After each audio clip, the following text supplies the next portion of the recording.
हुज़ूर अक़दस सल्लल्लाहु अलैहि वसल्लम ने इरशाद फरमाया कि जो 10 मुहर्रमुल हराम का रोज़ा रखेगा तो अल्लाह जल्ल शानुहू उसके गुज़श्ता एक साल के गुनाह माफ़ फरमा देगा।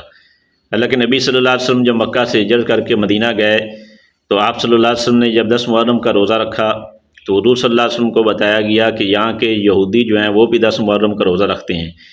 तो हुज़ूर सल्लल्लाहु अलैहि वसल्लम ने फरमाया कि वो क्यों रखते हैं?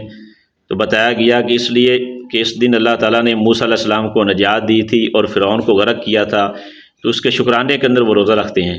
तो हुज़ूर सल्लल्लाहु अलैहि वसल्लम ने फरमाया कि हम यहूदियों की मुखालफत करेंगे, तो इसलिए हुज़ूर सल्लल्लाहु अलैहि वसल्लम ने फरमाया कि अगर मैं आइंदा साल ज़िंदा रहा तो मैं 7, 9 मुहर्रम का भी रोज़ा रखूँगा।